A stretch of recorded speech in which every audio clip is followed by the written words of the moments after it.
रमज़ान मुबारक का भी आखिरी अशरे में लोग एतिकाफ़ वगैरह की तरफ उनका रुझान होता है। तो एक एज़ अ मोअतकिफ़ उसको क्या-क्या एहतियातें करनी चाहिए? क्या-क्या ऐसी इबादतें करें जिसके ऊपर उसको ज़्यादा सवाब मिले?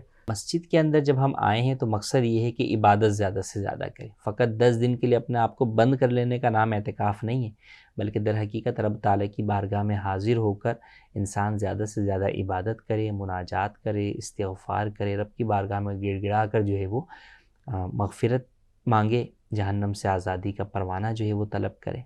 अब इबादत की तरफ हम देखें तो जैसे नमाज़ों की हम बात करें तो मोअतकिफ़ को इस बात का एहतमाम करना चाहिए कि उसकी तमाम नमाज़ें पहली सफ़ में तकबीर औला के साथ अदा हों।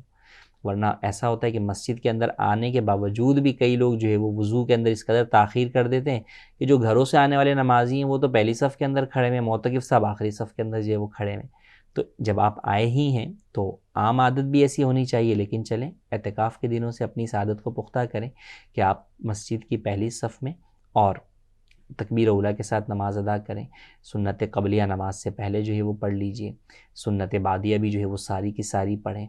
फिर जिन अफराद के ऊपर क़ज़ा नमाज़ें हैं तो वो सुनन गैर मुअक्कदा और नवाफिल की जगह पर और इसके अलावा भी रात में जो भी इबादत हैं उन तमाम की जगह पर अपनी क़ज़ा उम्री जो है वो अदा करें। 3 मकरूह औक़ात हैं, तुलुए आफ़ताब से लेके 20 मिनट बाद तक, ज़ावा कुबरा जिसे अवाम ज़वाल का वक्त कहते हैं, और गुरूब आफ़ताब से 20 मिनट पहले से लेकर गुरूब आफ़ताब तक। इन 3 औक़ात के अलावा आप किसी भी वक्त क़ज़ाए उम्री अदा कर सकते हैं। तो लिहाजा जिस पर भी क़ज़ाए उम्री है उसकी सारी मसरूफ़ियात सिर्फ़ क़ज़ाए उम्री ही होनी चाहिए कि वह हर वक्त अपनी क़ज़ाए उम्री ही जो है वो अदा करे, क्योंकि अब इसके पास और कोई यहाँ पर काम ही नहीं है।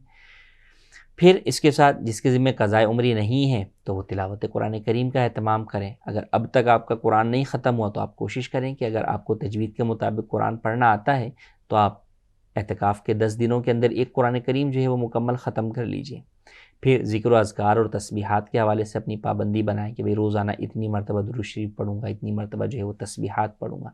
फिर इल्म दीन हासिल करें कि वो चीज़ें जो आप कर सीखना फ़र्ज़ हैं दीन के एतबार से, उनका इल्म जो है वो हासिल करें। उसके लिए मुताले के लिए जो कुतुब हैं वो मकतबतुल मदीना की वो किताबें जो है वो हासिल करें। अपने आप को दुनियावी उमूर से हद्दल इम्कान जो है वो बचाए रखें। उसके लिए मेरा मशवरा सबसे पहले ये कि अपने आप से आप मोबाइल को जो है वो टोटल दूर कर दें।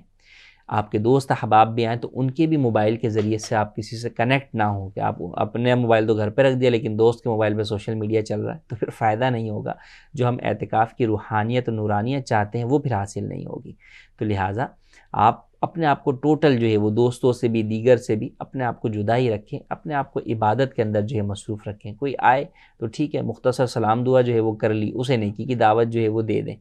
मगर जब उसको दिखेगा कि भाई आप मसरूफ़ हैं, तिलावत कुरान करीम कर रहे हैं, तो वो आपके साथ जो है वो नहीं बैठेगा। लेकिन अमूमन ये देखा जाता है कि ख़ास तौर पे जो नौजवान बच्चे जो है वो बैठते हैं तो उनकी बाकायदा गैदरिंग जो है वो लगी हुई होती है इफ्तारी के बाद या सहरी में या दिन में उनके दोस्त आगे कोई बैठे हुए होते हैं। तो इससे इज्तिनाब करना चाहिए ताकि अमूमी तौर पर जब हम गुफ्तगू करते हैं तो उसमें फ़ुज़ूल गुफ्तगू भी आ जाती है, इससे मस्जिद का तक़द्दुस पामाल होता है, तो उससे भी बचना चाहिए। तो लिहाजा एतिकाफ़ ऐसा हो कि वो एतिकाफ़ हमारी ज़िंदगी के लिए एक जो है वो टर्निंग पॉइंट साबित हो और उसके बाद हम अपने आप को इस कदर जो है वो सीधे राह पर लाने की कोशिश कर लें कि अब उसके बाद अगली ज़िंदगी हमारी जो है वो नेकियों वाली गुज़रे और गुनाहों से अपने आप को बचा लें।